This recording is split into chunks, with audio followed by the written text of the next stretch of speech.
રામ રામ ને સીતારામ બધાયને.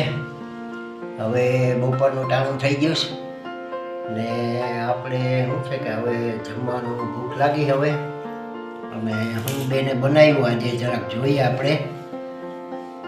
એને આપણે છે ને આજે આપણા ઓર્ગેનિક રીંગણાનો ઓરો બનાવેલો છે અને એકદમ સ્વાદિષ્ટ સરસનો, મોઢામાં પાણી આવી જાય એવો. તો આપણે લઈ લઈએ. આ રીંગણાનો ઓરો છે ને આ શું છે કે દહીં છે. હવે આ આપણે શું છે કે આ મુઠિયા ઢોકળા છે આપણે, અને આપણું આ ઘરનું દૂધનું આ દહીં છે, અને આ છાશ છે, અને આ રોટલી છે. આપણે લઈ લઈએ.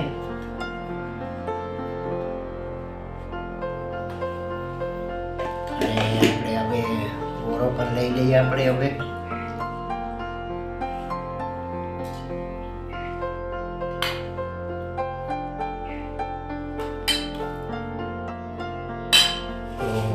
શું છે, મોઢામાં પાણી આવી ગયા. હવે તો આ બધું હવે આ રોટલી છે, આ મુઠિયા ઢોકળા છે, અને આપણો આ ઓર્ગેનિક રીંગણાનો આપણો ઓરો, અને આ દહીં છે. હવે હાલો આપણે હવે ચાલુ કરીએ. હાલો તમે જમવા. હવે આપણે શું છે કે 3-4 દિવસ પહેલાં અહીંયા લસણ સોંપ્યું હતું, અને આપણે કોઈ બી વસ્તુ વાવીએ એટલે ઉગે, મીઠી જમીન હોય એટલે. જો અહીંયા ઉગવા નીકળ્યું છે 1, 2, 3, એક અહીંયા 4,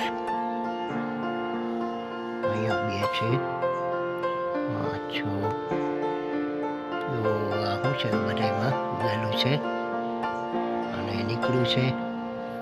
અને આપણે શું છે કે આજે એને પાણી જરાક પીવડાવી દઈએ.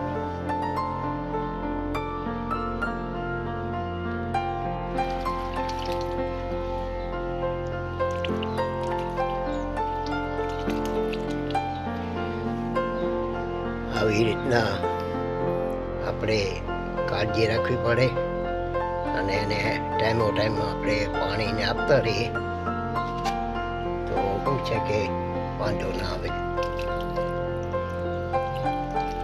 આવી રીતના સંભાળ રાખીએ આપણે.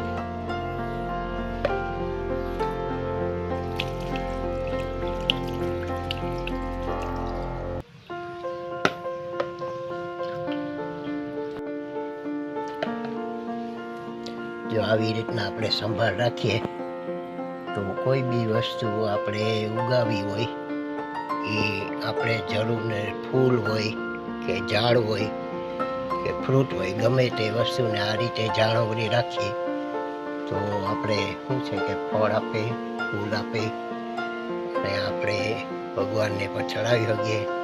ફળ હોય તો આપણે ખાઈ શકીએ, શાકભાજી હોય તો અહીંયા આપણે ખાઈ શકીએ. આવી રીતના સંભાળ રાખીએ તો આપણે બધી લાભ આપે.